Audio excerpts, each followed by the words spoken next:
Hi, welcome to Washoe County School District 21st Century Learning Camp 21 presentation on blogging. Today we will look in detail about what blogging is, how blogging can support 21st century instruction in your classroom, and some tips on how to get started. I will be your presenter, Sarah Stewart. Okay, so to start off, we want to address the question, what is blogging? Blogging is an online process or tool that allows students to produce an online web blog. So this is actually the term that blog was derived from. You just shortened weblog down to blog. One way you can think of it is as an online public journal where students can compose digital multimodal text and share it with an authentic audience. So our key term here is multimodal. This means that students are producing writing using different modes. So obviously text, they're typing their written work, but in addition they can embed multimedia, things like digital images and videos that they have carefully chosen to help enhance their communication, and even voice recordings.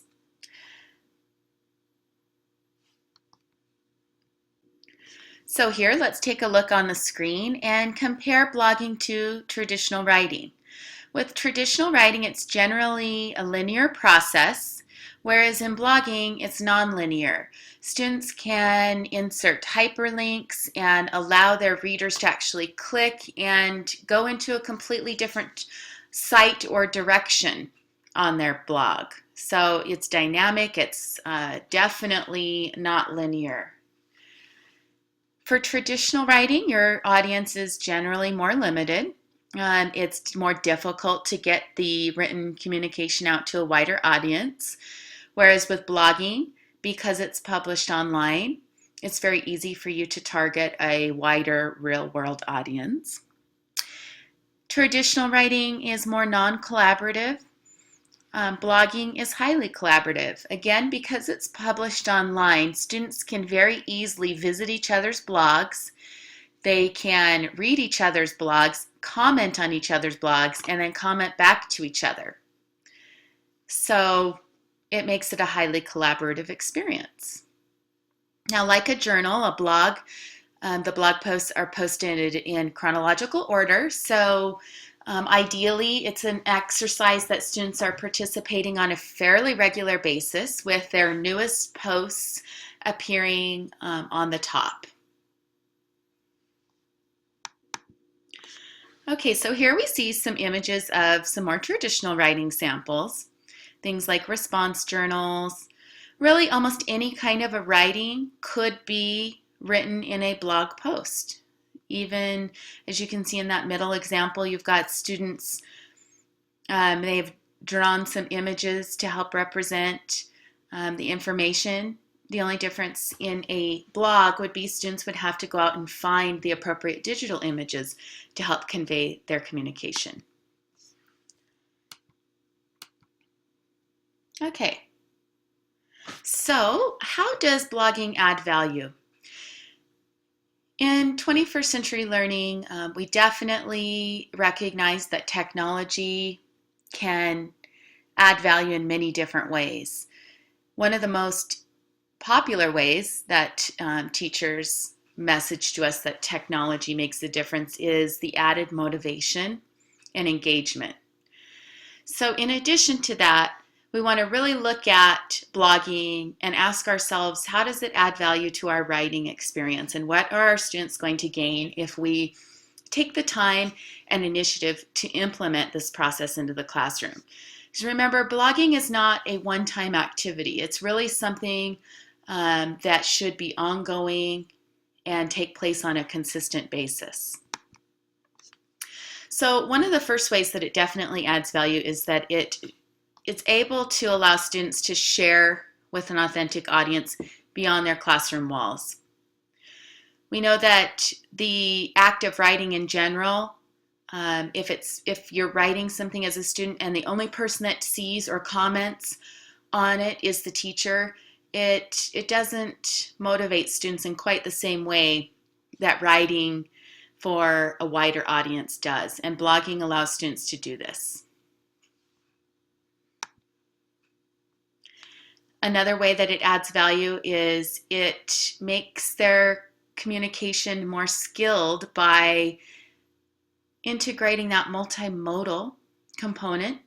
So their writing is not flat and linear. It's very dynamic, can go lots of different directions. It can embed different videos to help enhance their message, different rich digital images. And the fact that it's published online helps them reach specific audiences to help make their writing more purposeful. Thirdly, it helps students construct and share what they're learning in creative ways.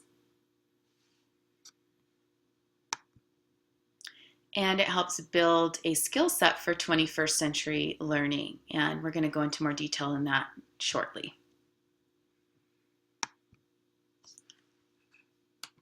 Okay, so let's take a closer look at the skill set that blogging produces. So going back to our very first component that we talked about for adding value, we see that blogging helps students share with wider audiences beyond their classroom walls. Take a look at some of these screenshots that I took from student blogs, and here you can see one student in particular has received over 638 visitors, and if you take a closer look at that map, you can see that they are sprinkled throughout the world. Another screenshot shows that a specific post received over 24 different replies. Again, very motivating for a student when they see the reach of their writing. The actual class blog, Mrs. Whedon's Blogging Maniacs, has had over 23,000 views with visitors all over the world. Very heavy between Australia, Canada, and the United States. So you can definitely see the reach is much wider than what is possible with traditional writing. These are examples of how students can communicate with wider audiences outside their classroom. Okay, here we see an example of a multimodal post that a student has created. This student was blogging about the novel The Things They Carried, and here the student is making a connection to the book by posting a video and a song from YouTube. And then he continues to describe that connection in his written post. Here's a great example of how a student can make some really personal connections to their work and what they're writing that I guarantee the student will never forget this book, in part because of the deep connections that he was able to make in some creative ways. Here's a younger student. You see an example of a younger student who researched and has written a book about tigers. And normally the student wouldn't be able to bring a traditional written book to life in the way that the child was able to do it using digital tools and then share that and post it on the blog. So this is a nice point. Blogging, because it's an online platform, you can embed and insert all kinds of different projects. If a student has created a multimedia book, you can easily integrate that, post it, or embed it onto your blog. So I'm going to let you actually watch this example and then comment on your thoughts on what you think about it.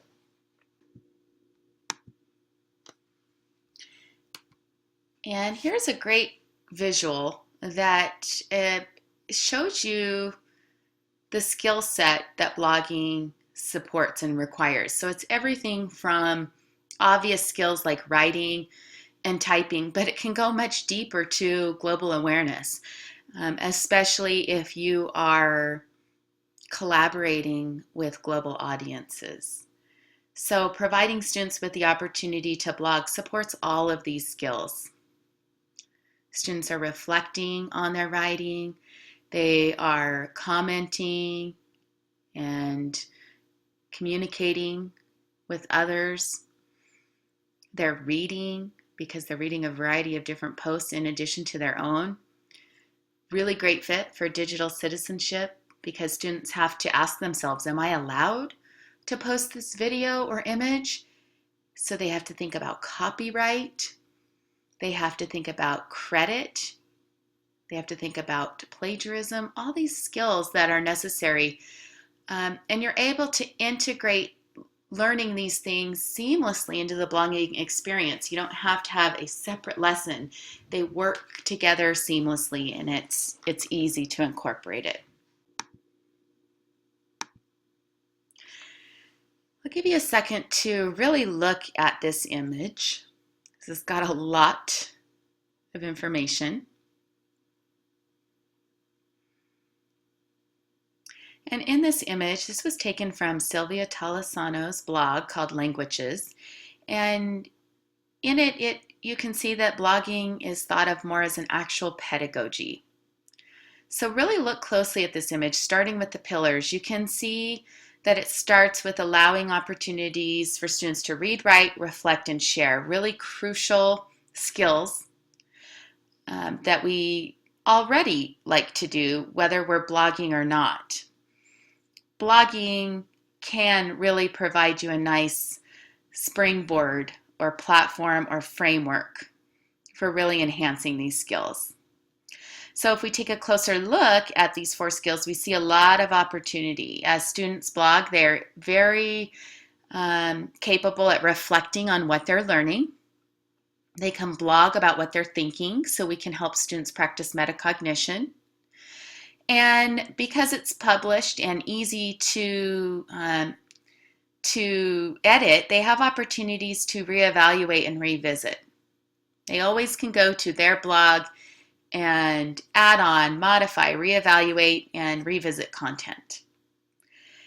As they're reading blogs, they're connecting with others, they're researching, and they're getting practice with reading and engaging with digital online text, which is a skill that is becoming increasingly more popular and something that is quite a different experience from reading traditional print text, something that students need exposure and practice with.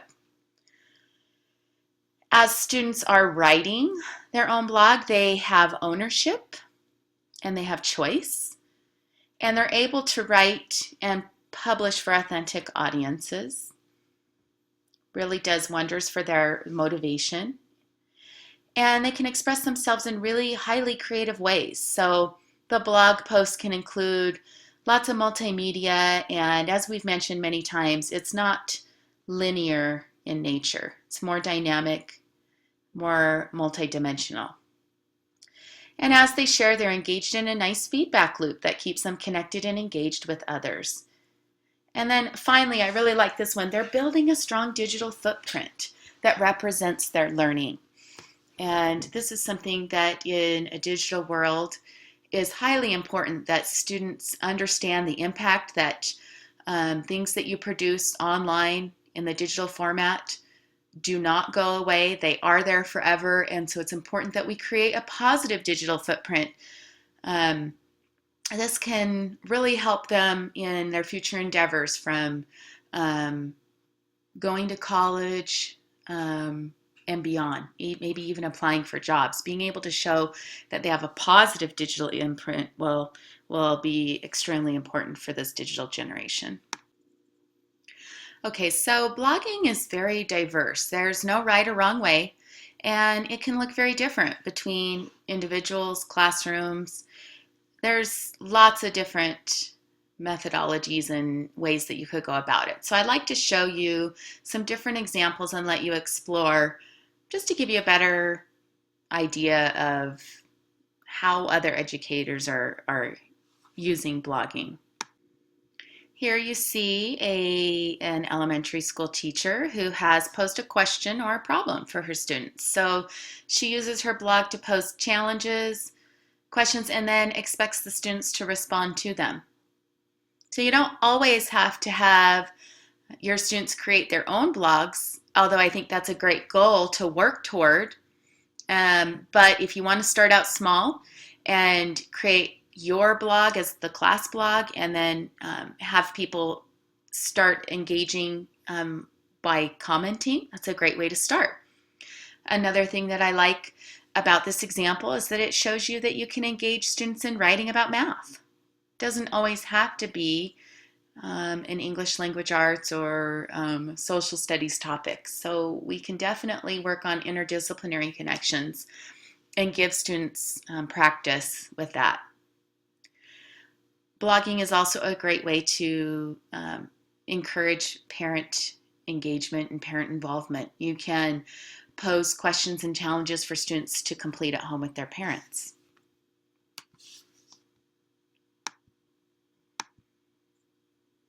Here's another example of a math teacher, and here she's used her blog to pose a real-world issue for students to think about and respond to. As you can see, so it's looking at one of the Disneyland Ferris wheels and asking them a question that would involve them to think mathematically, to answer, and the students will answer that using the blog. One thing that we can remember is that our Nevada Academic Content Standards, Common Core standards, call one of the mathematic practices is to be able to effectively communicate and justify your thinking. And so by posing a problem like this on a blog, students can respond, but they also have those opportunities to critique the thinking of others.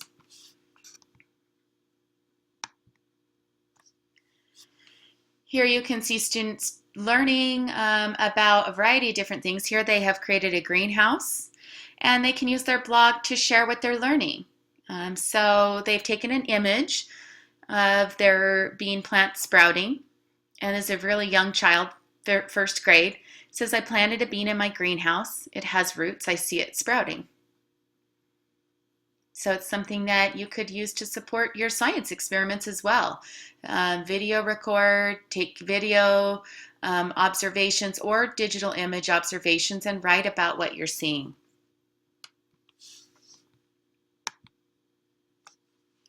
Here's a student. This would be an older student, a high school student, and she's using her blog to analyze the novel Jane Eyre.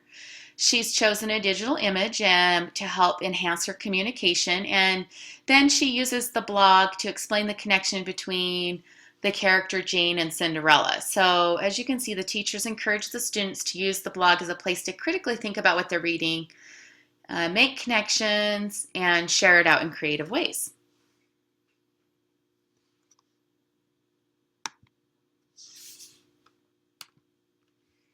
Here's a student also analyzing a novel in her blog post, or his, and the student is making connections to the real world and includes a hyperlink to an outside resource, an article that the student found online, and she's using the blog as a place to compare the two and make connections. Again, an example of critical thinking and an example of the nonlinear communication that can take place easily in online platforms. So I hope that one of the things you've been able to take away from looking at these different examples in just a quick snapshot is that students of all ages can blog, and it is not something that ends with being a student. This is something that lifelong learners, adults, blog. So it's building a love of writing for lifelong experiences. So we've seen students from first grade all the way up to high school. We've seen every subject area or seen the potential of how every subject area and even lots of interdisciplinary real-world connections can be made. Okay, so at this point in time, I'd like you to take some more time to explore some example blogs in more detail. If you're viewing this presentation for a course credit, you will be asked to report back on the ideas that you've gained. Or inspiration. Maybe you've gained an idea and you have an idea on how you might morph that or adapt that to fit your classroom pedagogy.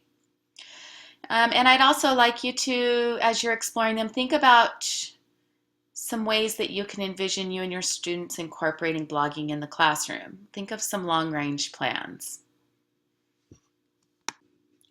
Okay, so now that we have a more solid background and foundation on what blogging is, the different ways it can be implemented, and how it can support our curriculum, you may be asking yourself, where and how do I get started? And for many, this can be very daunting. So one piece of advice that I would share is don't be afraid to start out offline. Okay, there's two ways that we need to go about approaching blogging. The technology side, so you need to choose a blog tool. You need to address all those questions like, are my students going to have individual blogs, and how much control do you as the teacher want to have over those blogs? These are questions you need to think about before you choose a tool. But you also have to think heavily on the pedagogy side too, and do not neglect teaching skills like netiquette, the expectations, making sure that those are very clear ahead of time. And that would include commenting and replying on others' blogs as well. So let's take a look at what it might look like as you're teaching these skills to start out offline. I like to do an activity called paper blogging, and you can modify this to meet the level of your students, but really in paper blogging, you're having students practice the process just using paper and pen, and students practice writing their main post. You can pose them a topic, or you can let them choose, and then they can get up and swap papers with two others to help simulate the commenting. And after you've completed this, they can read the comments as a class, and it helps them come up with some guidelines for blog comments. And what you're hoping to get at here is that students will understand the importance of netiquette, so showing proper online etiquette, that they are using proper English and grammar, that they are, what else would we like students to come up with? I've seen students come up with rules like properly addressing the person that they are responding to. Things like stay away from surface comments like, oh, that's cool. That doesn't really add value to the conversation moving forward. So these are things that you're helping students kind of come out of the process, come to those terms together, but you can also help guide them in that direction. Here's what it might look like in younger classrooms. So you don't have to use that sample template. You could use sticky notes.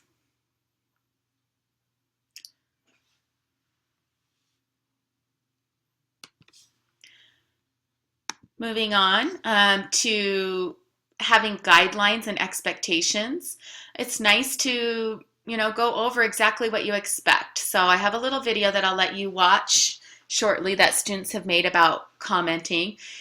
And I like the video here because especially if you're really reaching out and trying to extend that reach of your blog, making sure you have solid expectations for anybody who might stumble on your blog, or an audience that you've asked to respond to your blog, making sure that that you're educating them about quality commenting as well.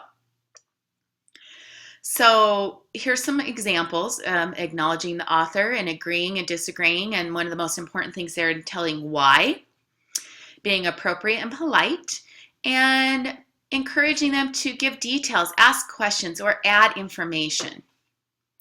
Making sure that students understand this is an academic platform, so it's not social, and that they still should proofread and check for proper punctuation, capitalization, and spelling. Off to the side, an article that I once read about blogging, the teacher talked about teaching her students commenting, and she used the terms penny comments versus dollar comments. And the penny comments would be comments more like, oh, that was a neat story that you shared, or that was nice, to something more meatier where you're really digging into those details and asking questions and really encouraging beyond surface conversation. That would be your dollar comments. Here is another example of some expectations that you could possibly set out. Higher level vocabulary and place to encourage them to use their academic vocabulary. So not being repetitive, giving compliments, asking questions, all of these things. Just trying to give you a variety of different elements so that as you're developing your own criteria, you have some ideas. So here you go with some additional ones as a class. Coming up with commenting guidelines is important. It's nice to go over rubrics that already exist to get ideas, and in a moment I'll let you click on some of these rubrics. And as you're looking through these, I'd like you to keep note and share out what you like or dislike about the examples. If there's things that you would pull out and incorporate into your own criteria.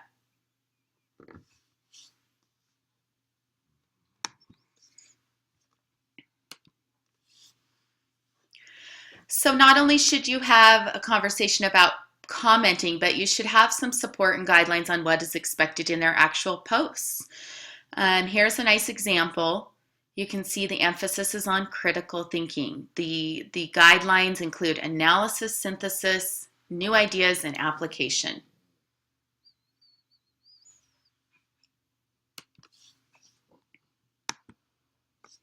Here's another example. This one's a little bit more simplistic. And again, keep this in mind and keep your audience, which is your students, in mind, and maybe morph together some of these ideas to create something that supports you in your classroom in the best way.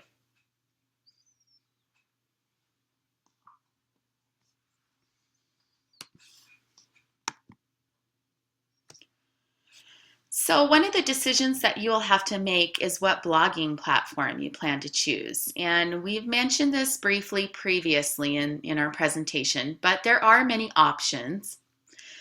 Most elementary and middle school teachers like kidblog.org, and most secondary teachers like edublogs.org. I recommend you browse through and look at the limitations and the advantages of the different platforms, and make sure that you spend a little bit of time picking the right one, because once you get it off the ground, it's not something you're going to want to switch over, because it does take a little bit of work to set it up.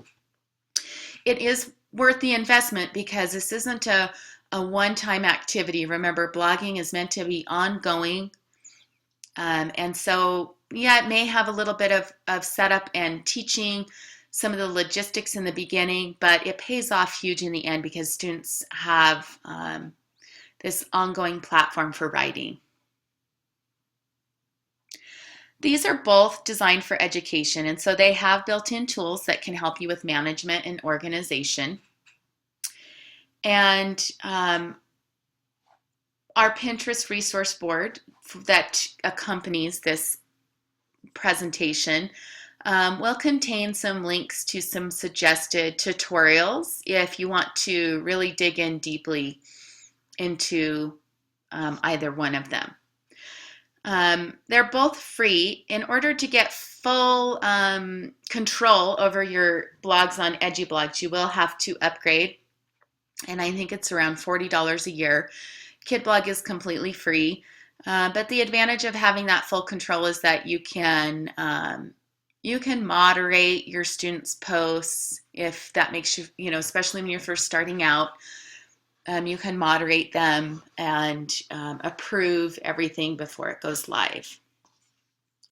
And you can also be careful about who on the outside world has access to read the blogs. So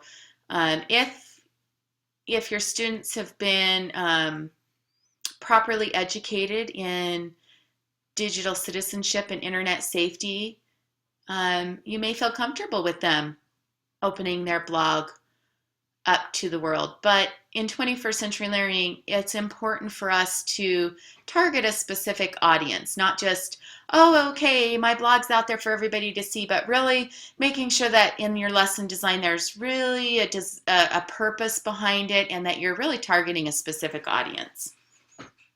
So working with teachers from around the world is a great example of where you can have a target audience and really learn from each other throughout the process. So I'd like you to take a moment and browse through some of the tutorial links. Some of these video links that I share with you at this moment in time are going to be some shorter, more introductory, just to give you a taste. But know that there's lots of resources available online that go into much more detail once you've decided if you need that support.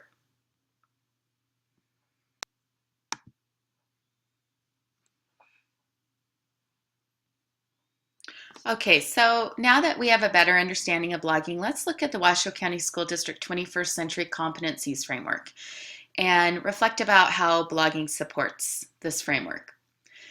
We could easily make the case that blogging supports all 6 of these dimensions: collaboration, knowledge construction, real-world problem solving and innovation, use of technology for learning, self-regulation, and skilled communication. However, I'd like to dive more deeply into the 2 dimensions that is the strongest fit. It's also important to remember that on the framework, and momentarily I'll give you an opportunity to explore the link and look at this a little bit closer. Each dimension has specific criteria, and as you move up the matrix, students have to meet all the criteria that is before the one listed. So they have to meet all those elements, and in order to give students the most opportunity, your goal would be to reach the top, again, having met all of the subsequent criteria beforehand. We're not always going to be at the very top though, and you're definitely not, you're going to be sprinkled across the board, especially on different dimensions. So this is simply a planning guide that helps you ask these kinds of questions when you're planning your lessons, and maybe you can make some modifications that help students advance up and give them more opportunities for these 21st century competencies. Alrighty, so first, knowledge construction. Students can use their blog as that digital platform to share what they're learning. So it's right off, it's a great fit for knowledge construction. And as we've seen in some of our previous examples, in many different subject areas. It doesn't have to be always an English language arts activity, and it's a great fit for interdisciplinary connections. So as your students are planning as you're planning and designing the requirements for how blogging will look in your classroom, you need to think about how you can support students, their critical thinking through their blog. Or how can you help students interpret, analyze, synthesize, and evaluate the information and ideas they're learning about. And if you're able to incorporate these elements, then you're definitely supporting knowledge construction. Here you can see the criteria. So at the very bottom, activities require some knowledge construction, followed by its primary purpose is that students construct knowledge, followed by students who are required to apply knowledge in a new context, followed by interdisciplinary. So multiple subject areas and the multiple subject area standards being incorporated. The next dimension that I think is a really strong fit is skilled communication. And the big ideas for skilled communication, as you can see, are extended communication. So connecting more than just a simple thought, extending many ideas together. It's multimodal. So we've talked about that before. It incorporates different modalities like digital images, voices, music, and so forth. Requires supporting evidence That's something you have to consider as you're designing and planning your lessons and how blogging will take place in your classroom.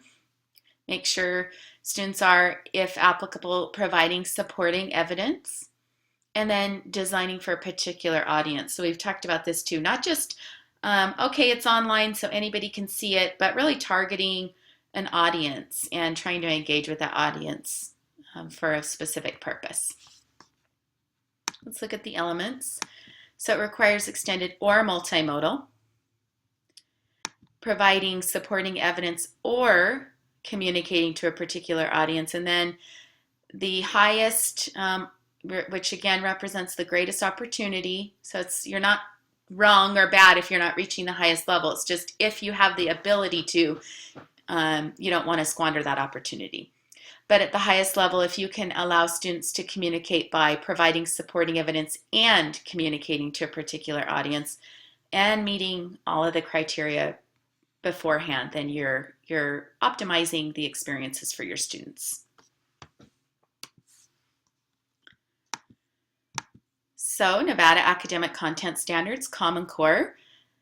As you can see, it's a perfect fit for, yes, they're using technology, including the internet, to produce and publish writing and interact and collaborate with others. It's a perfect fit for that standard. And a perfect fit for this one as well, writing routinely over extended time frames. Remember, blogging is not meant to be a one-time activity. It really is meant to be something that you continue and revisit over time. This is a perfect fit. It allows students to write routinely over extended time frames, time for them to reflect and revise, and a range of tasks and purposes and audiences. Again, don't squander those opportunities in your lesson design where students are reaching audiences to share and communicate a specific purpose with them. So you can see we're not competing with the standards. 21st Century Learning supports the standards. It's not competing. Here you can see the mathematical practice, constructing viable arguments and critiquing the reasoning of others. We've seen examples of that today. And finally, speaking of, not competing with other initiatives, I think it's important that we think about where this fits into the big picture for our district in Washoe County School District. In our strategic plan, Goal 1 states that we need to ensure annual student academic growth through a vertically aligned system of curriculum and instruction founded on rigorous and relevant instruction designed to meet the needs of every child in our diverse student population. And if we dig deeper into the objectives under that goal, Objective 1.3 specifically states that we want to strengthen learning and teaching through technology and 21st century instructional strategies. So I hope that you're starting to now see where the strategic plan for our district, the standards, and 21st century learning work in harmony with each other.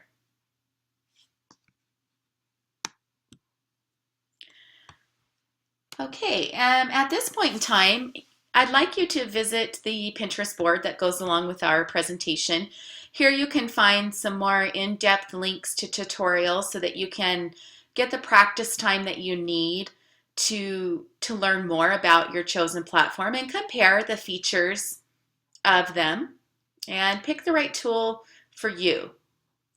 So there's lots of different resources there, many of which we've briefly talked about through this presentation, but many that you're going to want to dig more deeply in yourself. And I'd like you to take a moment to read our disclaimer and acknowledge.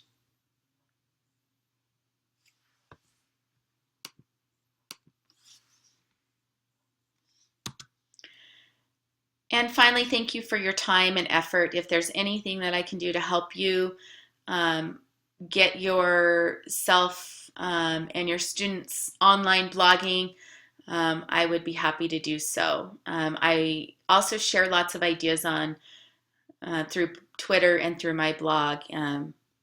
many of which deal with blogging. So I encourage you to reach out to other educators in your professional learning network. And if you're interested in learning more about becoming a 21st century educator, I'd like you to take the time to visit the website WCSD21.com for more information on some of these opportunities and more. Thank you for your time.